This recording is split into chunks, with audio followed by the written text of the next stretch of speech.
दुनिया का हर छठा व्यक्ति इनफर्टिलिटी यानी बांझपन का शिकार है। यह कहना है WHO का। विश्व स्वास्थ्य संगठन के मुताबिक दुनिया भर में 15% दंपत्ति इनफर्टिलिटी से प्रभावित है। भारत में इनफर्टिलिटी की रेट की अगर बात करें तो राज्य दर राज्य अलग अलग है और उसको 3.9% से 16.8% के बीच माना गया है। नमस्कार, मैं परिमल कुमार। आज बात इनफर्टिलिटी को लेकर। यह बड़ी समस्या है और धीरे धीरे बढ़ती जा रही है, लेकिन इसका इलाज भी मुमकिन है और कुछ अगर सावधानी बरतें तो इस तरह की समस्या ही ना आए। इस पर यह बातचीत एम्स की MD, PhD, lab for molecular reproduction and genetics की प्रोफेसर डॉक्टर रीमा दादा से एक लंबी बातचीत है। तरीके हैं, उपचार है, अमल में लाएंगे तो बांझपन से बच जाएंगे, इनफर्टिलिटी से बच जाएंगे। ये पूरी बातचीत सुनिएगा जरूर। मैम, क्या कहेंगे आज के दौर में जो खान पान है वो कितना कॉम्प्लिकेशन आगे जाके जो मैरिज लाइफ है उस पर उसका असर भी पड़ता है? ये बहुत अच्छा क्वेश्चन है, क्योंकि जो गलत खान पान, जैसे जो हमारी डाइट है जिसको फास्ट फूड डाइट कहते हैं, जिसको कई बार लेबल किया जाता है द स्टैंडर्ड अमेरिकन डाइट या डेडली अमेरिकन डाइट, ये बहुत हाईली इन्फ्लेमेटरी डाइट है जिससे ऑक्सीडेटिव तनाव होता है। और ये diet trans fat, salt, sugars की बहुत ज़्यादा मात्रा है। और आजकल अपने रहन सहन में हम देखने लगे हैं, पहले हम बाहर जाके खाते थे, आजकल स्विगी, ज़ोमेटो के कारण हम लोग घर पे बैठे बैठाए ये बाहर का खाना आसानी से मंगा लेते हैं। और इसलिए देखा गया है बचपन से ही हम बहुत बाहर का खाना खाने लग गए हैं और उसके कारण देखा गया है मोटापे के शिकार हो रहे हैं। और हमने अपनी स्टडी में ये देखा है कि जब ये जर्म सेल्स बनते हैं, चाहे वो शुक्राणु हो या स्पर्म या अंडे बनते हैं, तो जो भी वो जब से वो बनने शुरू होते हैं, अगर हमारा गलत रहन सहन हो, अगर हम स्मोक करते हैं, शराब पीते हैं, मानसिक तनाव मानसिक तनाव है हम और ज़्यादा सेल फ़ोन यूज़ करते हैं, बहुत इन्वायरमेंटल पोल्यूटेंट से एक्सपोज्ड हैं, तो ये और हैवी मेटल से एक्सपोज्ड हैं, तो उससे हमारे शुक्राणु को बहुत डैमेज होता है। और शुक्राणु या स्पर्म केवल एकमात्र ऐसा सेल है शरीर में जो अपने डैमेज को ठीक नहीं कर पाता, क्योंकि जब उसकी बनावट ऐसी होती है कि वो सारे अपने जो एंटीऑक्सीडेंट्स होते हैं जो उसको प्रोटेक्ट करते हैं वो शेड कर देता है बनने वक्त। दूसरा, उसका DNA बहुत कॉम्पैक्ट होता है, जिसके कारण उसके जितने भी रिपेयर मैकेनिज़्म केवल एक ही एक्टिव रहता है, बाकी सारे साइलेंट हो जाते हैं। और जो एक रिपेयर मैकेनिज़्म एक्टिव रहता है, जिसको हम बेस एक्सीजन रिपेयर मैकेनिज़्म कहते हैं, वो भी स्मोकिंग में, क्योंकि कैडमियम पाया जाता है स्मोक में, उससे वो इनहिबिट हो जाता है। फिर एक चीज़ देखी गई है, आजकल हम मैरिजेस लेट कर रहे हैं, तो जब फादर की एज ज़्यादा होती है तो उसमें वो DNA डैमेज एक्यूमुलेट करता रहता है। और फिर ये जो स्पर्म है वो डिपेंडेंट होता है कि जो माँ का अंडा है वो उसको रिपेयर करेगा, परंतु जब DNA डैमेज बहुत ज़्यादा होता है और मदर की एज भी ज़्यादा होती है तो उसकी रिपेयर कैपेसिटी भी सब ऑप्टिमल होती है, तो वो ऑक्सीडेटिव तनाव, जो ऑक्सीडेटिव DNA डैमेज के कई प्रोडक्ट्स प्रोड्यूस होते हैं, जिससे एक है 8 हाइड्रोक्सी 2 डिऑक्सी गुआनोसिन। मतलब ये जो बेस होती है ये DNA डैमेज इंडिकेट करती है, ऑक्सीडेटिव DNA डैमेज। तो और उसमें देखा गया है ये बहुत सारे नए म्यूटेशंस इंड्यूस करती है और हमारे जीन एक्सप्रेशन को ऑल्टर करती है। इस कारण अगर बहुत DNA डैमेज हो तो देखा गया है कि उससे बांझपन होता है, कपल्स इनफर्टाइल होते हैं आदमियों के कारण। फिर इसमें देखा गया है कि जब डैमेज काफ़ी है और तो देखा गया बार बार बच्चे गिर रहे हैं। फिर अगर कभी कभी बच्चा कंसीव हो जाता है तो उनमें कॉन्जेनाइटल मैलफॉर्मेशंस पाए गए हैं। ये भी देखा गया है जो बच्चों में autism, attention deficit hyper activity disorder, ये जैसे कि शाइज़ोफ्रेनिया, चाइल्डहुड डिप्रेशन, हाँ, ये सब ये भी फादर के DNA क्वालिटी नष्ट होने से पाए गए हैं। बच्चों में कैंसर, जैसे कि आँखों का कैंसर, वो डायरेक्टली कोरिलेटेड है फादर की स्मोकिंग हैबिट से और फादर की एज ज़्यादा होने से। ऑटोसोमल डोमिनेंट डिजीज़ेज़, ये सारे फादर की DNA क्वालिटी हमारे गलत जीवन शैली से लिंक्ड हैं, डीएनए क्वालिटी नष्ट होती है।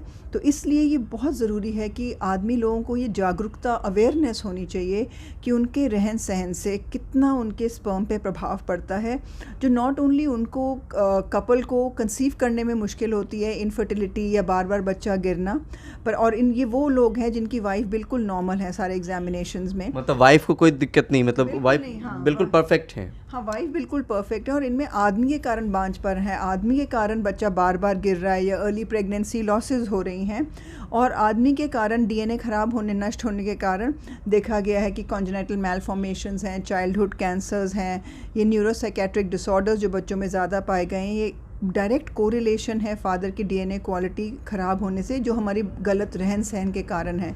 सो ये बहुत ज़रूरी है कि आदमियों को जागरूक किया जाए कि वो अपना रहन सहन सुधारें। ये नहीं कि जब बस बच्चा प्लान कर रहे हैं तो सिगरेट शराब छोड़ दी और अच्छा होल प्लांट बेस्ड फूड खाना शुरू कर दिया, परंतु बचपन से ही अच्छे आदतें करें, ड्रग्स ना यूज़ करें, स्मोकिंग अल्कोहल ना करें, अच्छा खाएं, होल प्लांट बेस्ड फूड खाएं, minimal junk food, minimal processed और रिफाइंड खाना, whole plant based, unrefined, unprocessed, unpackaged food खाना चाहिए।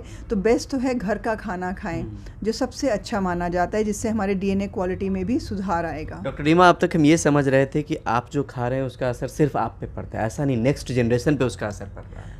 बिल्कुल, आपके करने का, आपके खाने का, आपके रहन सहन का। बिल्कुल। आजकल तो ये कंसेप्ट, जैसे पहले हम ये कहते थे कि जो जीन्स हम अपने मदर फादर से इनहेरिट करते हैं वही हमारे नेक्स्ट जनरेशन के बायोलॉजी को डिटर्मिन करता है, हम हेल्दी हैं, हमें कोई बीमारी है तो वो जीन्स डिटर्मिन करती हैं। परंतु अब ये कंसेप्ट आ गया है एपिजेनेटिक्स का, कि कुछ जीन्स के ऊपर ऑपरेट कर रहा है, और वो क्या चीज़ें हैं? हमारा लाइफस्टाइल, हमारी इमोशंस, हमारी थॉट्स, हमारा खाना पीना। तो ये देखा गया है कि अगर हम अच्छी हैबिट्स अपनाते हैं तो हम वो जीन प्रोग्राम स्विच ऑन करते हैं जो हमारे लिए फ़ायदेमंद हैं, डीएनए रिपेयर मैकेनिज़म्स बढ़ जाते हैं, हमारे टीलोमरेज एक्टिविटी बढ़ती है जिससे कि हम टीलोमेयर लेंथ मेंटेन कर सकते हैं, ऑक्सीडेटिव तनाव कम कर सकते हैं, जो जीन्स इन्फ्लेमेशन कॉज करती हैं उनकी एक्सप्रेशन कम हो जाता है। तो डायरेक्टली हमारे लाइफस्टाइल से हम अपने जीन्स के एक्सप्रेशन को ऑल्टर कर सकते हैं। पहले ये सोचते थे कि केवल जब जीन्स का न्यूक्लियोटाइड सीक्वेंस, जब डीएनए का न्यूक्लियोटाइड सीक्वेंस बदलता है जब उसका एक्सप्रेशन ऑल्टर होता है, परंतु ये बहुत इंपॉर्टेंट जानकारी है कि हम अपने रहन सहन से, अपने खाने पीने के तरीके से, अपनी थॉट्स से, जैसे कहते हैं ना the power of positive thinking, तो इन सब से हम अपने डीएनए में चेंजेस ला सकते हैं, उसके एक्सप्रेशन, जीन्स के एक्सप्रेशन पे। तो अगर आप देखिए कि आपके हाथ में कितनी ताकत है, आप अपने अच्छे रहन सहन से अपने डीएनए की क्वालिटी को सुधार सकते हैं और अपने को स्वस्थ रख सकते हैं, और गलत आदतें उसका ऑपोजिट इफ़ेक्ट करेंगी। और आजकल क्यों ये लाइफस्टाइल डिजीज़ेज़ इतनी बढ़ गई हैं, और लाइफस्टाइल डिजीज़ेज़ चाहे कोई भी हो, चाहे डायबिटीज़ हो, चाहे अल्जाइमर्स हो, चाहे कैंसर हो, चाहे ऑटो इम्यून डिजीज़ हो, चाहे बच्चों का अनएक्सप्लेन्ड इनफर्टिलिटी हो, चाहे पॉलीसिस्टिक ओवेरियन डिजीज़ हो, इन सब में कॉमन अंडरलाइंग फैक्टर्स है गलत खान पीन, diet rich in trans fat, salt, sugar, जैसे मैंने पहले कहा, स्मोकिंग, अल्कोहल, सिडेंट्री लाइफस्टाइल। हम में से बहुत कम लोग हैं जो एक नॉर्मल, जो कहते हैं 150 मिनट्स ऑफ ब्रिस्क जैसे वॉकिंग और एक्सरसाइज करते होंगे हफ्ते में। तो ये भी सिडेंट्री लाइफस्टाइल, सारा वक्त हम बैठे रहते हैं। पहले हम हंटर गैदरर सोसाइटी थे, 15, 20, 12 किलोमीटर डेली वॉकिंग होती थी, परंतु अब हम सारा वक्त कंप्यूटर्स पे बैठे रहते हैं, फ़ोन्स पे बैठे रहते हैं। ये भी हमारा सेहत पे बहुत बड़ा असर कर रहा है। स्मोकिंग, अल्कोहल, मानसिक तनाव, ये सब चीज़ें हमारे गलत रहन सहन, ये सब लाइफस्टाइल डिजीज़ेस को बढ़ावा देता है। और हमारी स्टडीज़ ने एक चीज़ पाई है कि योग एक ऐसी जीवन शैली है, एक ऐसी पद्धति है जो इन सारे फैक्टर्स को टारगेट करता है। ये साइकोलॉजिकल तनाव को कम कर सकता है, ऑक्सीडेटिव तनाव को कम कर सकता है। और हमने जैसे एक स्टडी करी जिसमें हमने लिखा है कि योग एक पॉलीपिल है जो हमारी इंटरनल फार्मेसी को स्विच ऑन कर देता है।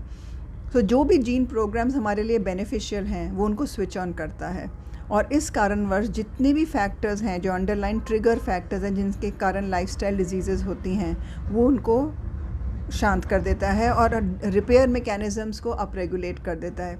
सो योग इतना ज़रूरी है क्योंकि ये एज एन एडजंक्ट डिज़ीज़ के मैनेजमेंट में ही नहीं हेल्प करता, ये हेल्थ और वेलनेस को प्रमोट करता है, ये डिजीज़ के होने को प्रिवेंट करता है। सो हमें अगर हम आधा घंटा भी योग को अपने जीवन शैली में अपना लें, हम एक स्वस्थ जीवन की नींव रख सकते हैं। मैम, ये स्टडी के बारे में कुछ और चीज़ें अगर आप बता पाएँ, आपकी जो स्टडी है जो एम्स में रहते हुए आपने की, वो स्टडी में और क्या था कि आपने कहा कि मोबाइल फ़ोन के इस्तेमाल से भी दिक्कत है, खान पान से भी दिक्कत है, और सिर्फ ऐसा नहीं कि औरत की भूमिका कहीं होती है, पुरुष जिम्मेदार होते हैं, वो स्टडी में निकल के आया है। तो कुछ स्टडी के और अगर चीज़ों को बताएं कि कितने लोगों पे स्टडी या क्या हुआ था, और उसमें और कुछ मोटे तौर पे फाइंडिंग, ताकि लोग हमने तो over a period of time मतलब हम तो ये काम 2008 से कर रहे हैं, तो over a period of time बहुत लोग इन स्टडीज़ में इनरोल हुए हैं। जैसे हमने एक स्टडी करी कि कैसे ये हमारा जो स्पर्म का जो एपिजीनोम होता है, जिसको हम मिथाइलोम कहते हैं, वो कैसे विद डीएनए डैमेज कैसे और ख़राब हो जाता है, और योग से कैसे उसमें सुधार आता है। और ये बिल्कुल जैसे कि शराब पीने से, सिगरेट से, इंसेक्टिसाइड पेस्टिसाइड के एक्सपोजर से, और ये देखा गया है स्टडीज़ ने, ये वाला पार्ट हमने नहीं किया है, परंतु बाहर की स्टडीज़ ने दिखाया है कि जब मदर्स प्रेग्नेंट होती हैं मेल बेबी से, और अगर वो बहुत नॉनवेज खाना खाते हैं तो उनके मीट में कई एंडोक्राइन डिस्टरप्टिंग केमिकल्स की मात्रा बढ़ जाती है, और क्योंकि वो ब्लड में सर्कुलेट करता रहता है तो उसकी मात्रा इतनी बढ़ जाती है कि वो डेवलपिंग मेल फीटस के जेनाइटो यूरिनरी डेवलपमेंट को इफ़ेक्ट करता है, जिसके कारण उनके कारण इनको जेनाइटो यूरिनरी अबनॉर्मेलिटीज़ हो सकती हैं, और उनके कारण इनका टेस्टिकुलर डेवलपमेंट इम्पेयर हो सकता है, और उनके कारण भी ये लोग इनफर्टाइल हो सकते हैं। सो ये तो बहुत इम्पॉर्टेंट है कि ये हमें लोग समझ जाएं कि मेल का इनफर्टिलिटी एक कपल प्रॉब्लम है, परंतु आज तक इसमें केवल एक लेडी को ही इन्वेस्टिगेट किया जाता है कि उसको कोई एंडोक्राइनल प्रॉब्लम, जेनेटिक प्रॉब्लम, कोई एनाटॉमिकल अबनॉर्मेलिटी, कोई ऑटोइम्यून प्रॉब्लम तो नहीं है। परंतु जब ये सब जांच हो जाता है तो ये इम्पॉर्टेंट है कि हम आदमी की तरफ भी देखें, और ये एक कपल प्रॉब्लम है, और उनके भी शुक्राणु की जांच की जाए। एम्स में हम लोग इनका स्पर्म का सेमिनल ऑक्सीडेटिव तनाव का जांच करते हैं, डीएनए डैमेज का जांच करते हैं, और फिर हमने ये देखा है कि योग के पहले कितना डैमेज था, और योग को अपने जीवन शैली में अपनाने के बाद कितना इम्प्रूवमेंट आया है, दिखा है उन्होंने। बहुत जल्दी हम ये देखते हैं कि योग करने से केवल 21 दिनों में ही हमें ऑक्सीडेटिव तनाव कम हो जाता है, जीन एक्सप्रेशन नॉर्मलाइज हो जाता है, परंतु डीएनए डैमेज को ठीक होने में करीब 6 मंथ्स लगते हैं। तो हम तो ये एम्फसाइज़ करते हैं कि जिस तरह हम हर रोज़ अपने ब्रश करके निकलते हैं, नहा के घर से निकलते हैं, उसी तरह अपनी जीवन शैली में योग को अपनाओ, चाहे आधा घंटा करो, और कोई डिफ़िकल्ट आसन नहीं करने। क्या क्या करने हैं मैम, अगर बताएंगे, जिसको आपने करवाया होगा तो चेंजेस दिखेंगे? एक्चुअली ये जनरलाइज नहीं कर सकते, क्योंकि योगा थेरेपिस्ट ही बता सकता है, क्योंकि हर पर्सन को कोई और प्रॉब्लम हो, जैसे किसी को हर्निया की प्रॉब्लम हो, किसी को स्लिप डिस्क की हो, तो हम ओवरऑल नहीं, पर जो आसन होते हैं उनका मेन एम होता है, जैसे हम सूर्य नमस्कार करते हैं, नॉट ओनली वो हमारी बॉडी की फ्लेक्सिबिलिटी, रेंज ऑफ मूवमेंट को इम्प्रूव करता है, पर हमारे सारे हार्मोनल बैलेंस लाता है। फिर हम जैसे एक्सरसाइजेज करते हैं जिसके कारण पेल्विक ब्लड फ्लो बढ़े, पेल्विक मसल स्ट्रॉन्ग हों, ठीक है। और परंतु ये बहुत ज़रूरी है, हम लोग योग को केवल आसन सोच के छोड़ देते हैं, परंतु ये आसन ही नहीं, हमारे आसन्स का रोल होता है कि बॉडी हमारी परफेक्ट अलाइनमेंट में आ जाए, सो दैट हम ब्रीथ मोर इफ़ेक्टिवली कर पाएँ। जब हम अनुलोम विलोम करते हैं, हम आराम से ब्रीथ करें, और वो करने के बाद अगर हम आराम से प्राणायाम करते हैं तो ऑटोमेटिकली हम एक मेडिटेटिव स्टेट में चले जाते हैं, जिसमें हम अपने पेशेंट को कहते हैं कि केवल वो अपने ब्रीदिंग की अवेयरनेस रखें, सांस अंदर बाहर लेने की। और हमने इतना सुधार देखा है, चाहे वो बांझपन हो, चाहे वो अर्ली प्रेगनेंसी लॉसेस हों, चाहे वो कॉन्जेनाइटल मैलफॉर्मेशंस हो, तो स्पर्म क्वालिटी डीएनए, और भी हम बहुत डिजीज़ पे कर रहे हैं, फीमेल इनफर्टिलिटी पे, पॉलीसिस्टिक ओवेरियन डिजीज़ पे काम कर रहे हैं, उसमें भी बहुत सुधार देखा है। गठिया पे, रूमेटॉइड आर्थराइटिस पे, डिप्रेशन पे, काला मोतिया पे, और जैसे अब हमने अल्जाइमर्स डिज़ीज़ पे ये स्टडी ख़त्म करी है, रिज़ल्ट्स अभी एनालाइज कर रहे हैं, डायबिटीज़ पे कर रहे हैं। तो इन सभी डिजीज़ में योग का बहुत महत्वपूर्ण रोल है। और ये सब जो हमने बाकी स्टडी की है, जो बांझपन वगैरह हमने देखा, जो आईवीएफ के लिए लोग आते हैं, इनफर्टिलिटी की शिकायत लेकर आते हैं, उनमें हमने ये बदलाव देखा? अगर हमने योग सजेस्ट करके देखा तो फिर ये बिल्कुल, ये हम ये स्टडी कर रहे हैं जो ART सेंटर है, डॉक्टर नीना मल्होत्रा, डॉक्टर रीटा माहे के साथ, डॉक्टर नीता सिंह के साथ, वहाँ पे ये हम स्टडी कर रहे हैं। और जिन कपल्स में हमने देखा कि बच्चा बार बार गिर रहा था या अनसक्सेसफुल था 2-3 बार करने के बाद, तो वो केसेस हमें रेफ़र होते हैं।